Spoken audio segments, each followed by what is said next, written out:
بہترین بنا کر بھیجا۔ آپ علیہ الصلوۃ والسلام کا جسم مبارک بھی بہترین۔ آپ ذرا غور کریں، حضرت آدم علیہ السلام کے جسم کو اللہ پاک نے دنیا کی ہی مٹی سے بنایا۔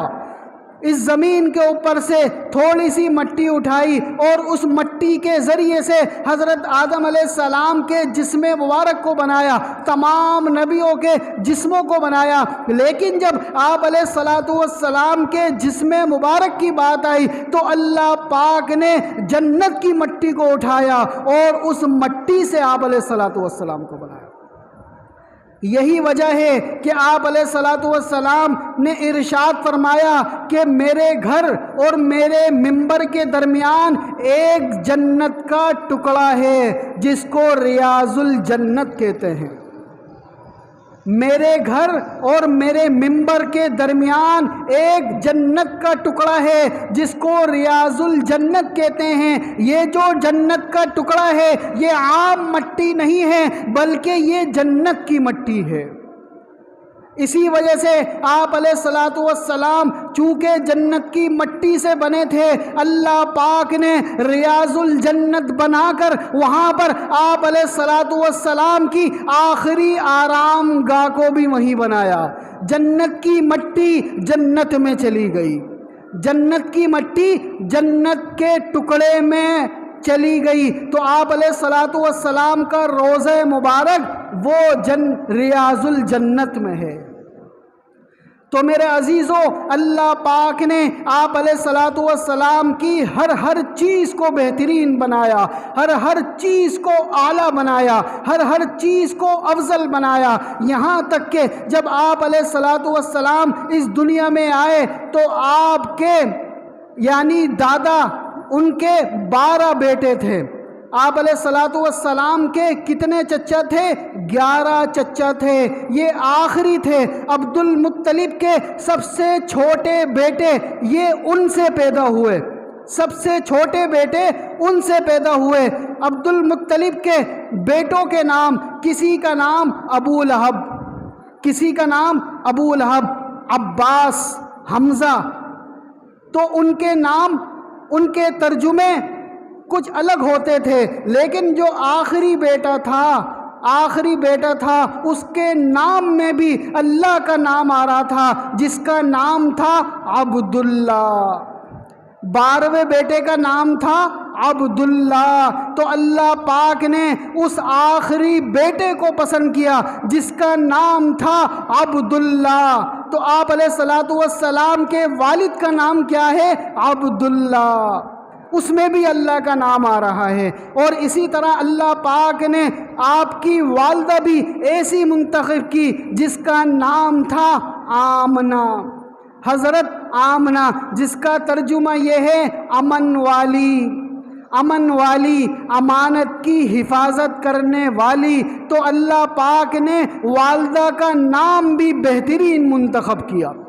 اسی طرح جو دودھ پلانے والی تھی وہ تھی حلیمہ، حلیمہ کا ترجمہ ہے حلم والی، بصیرت والی، صبر والی۔ کیوں صبر والی؟ کہ عورتوں کے اندر، اکثر عورتوں میں ایک عادت ہوتی ہے کہ چھوٹی چھوٹی باتوں پر بچوں کو ڈانٹا کرتی ہیں، چھوٹی چھوٹی باتوں پر غصہ کرتی ہیں، لیکن اگر کسی عورت کے اندر صبر ہو، حلم ہو، بردباری ہو تو وہ الگ ہوتی ہیں۔ تو حلیمہ، حضرت دائی حلیمہ اللہ نے ایسی پسند فرمائی جو کہ صبر والی تھی۔ یہاں تک کہ جب آپ علیہ الصلوۃ والسلام اس دنیا میں پیدا ہو گئے تو اس وقت عرب کا یہ دستور تھا کہ بچے کی پیدائش کے لیے، بچے کی نشو و نما کے لیے اس وقت جو دائیاں ہوا کرتی تھی ان کو دیا کرتے تھے۔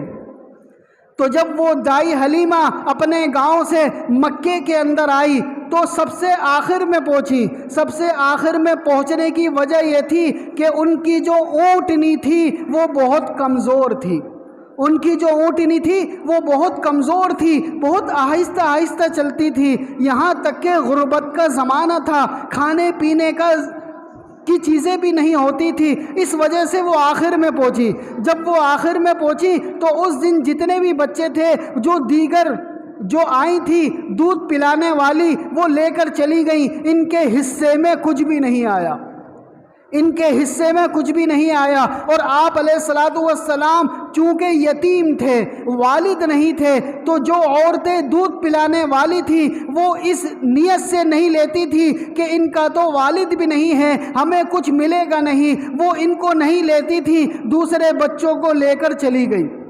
لیکن جب دائی حلیمہ آخر میں پہنچی، انہوں نے دیکھا کوئی بھی نہیں ہے، اپنے شوہر سے کہنے لگی کہ ویسے بھی کوئی نہیں ہے اور مجھے یہ بچہ اچھا لگتا ہے، خوبصورت لگتا ہے، میں یہ چاہتی ہوں میری گود خالی واپس نہ جائے، ہم اس بچے کو لے لیتے ہیں۔ تو شوہر نے کہا ٹھیک ہے اس کو لے لیتے ہیں۔ تو دائی حلیمہ نے آپ علیہ الصلوۃ والسلام کو گود میں لیا۔ جب آپ علیہ الصلوۃ والسلام کو گود میں لیا، ایک عجیب سی خوشبو آئی۔ کیوں خوشبو آئی؟ وہ جنت کی مٹی سے بنے تھے، وہ جنت کی مٹی سے بنے تھے، اور جنت میں خوشبوئیں ہی خوشبوئیں ہیں، وہ ایسی خوشبوئیں ہیں کہ دنیا میں ایسی خوشبو ہو ہی نہیں سکتی۔ وہ خوشبو آنے لگی، یہاں تک کہ جب وہ لے کر اسی اونٹنی پر بیٹھی، وہ اونٹنی طاقتور بن گئی، وہ اونٹنی طاقتور بن گئی اور تیزی سے دوڑنے لگی۔ وہ دائی حلیمہ کہتی ہیں کہ کئی دن فاقہ رہتا تھا، لیکن اس بچے کی وجہ سے وہ فاقہ ختم ہو گیا، ہمارے گھر کے اندر برکتیں آنا شروع ہو گئیں، ہمارے گھر کے اندر اناج آنا شروع ہو گیا۔ ایک عجیب بات آئی، اس بچے کی آنے کی وجہ سے ہمارے حالات بدلنا شروع ہو گئے۔ تو دائی حلیمہ کا ایک دوسرا بیٹا تھا، وہ بھی دودھ پیتا تھا، اور آپ علیہ الصلوۃ والسلام بھی دودھ پیتے تھے۔ پہلے تو وہ بڑا بیٹا ہی دودھ نہیں پی پاتا تھا، پورا اس کا پیٹ نہیں بھرتا تھا، لیکن آپ علیہ الصلوۃ والسلام کی برکت سے دونوں کا پیٹ بھر جایا کرتا تھا۔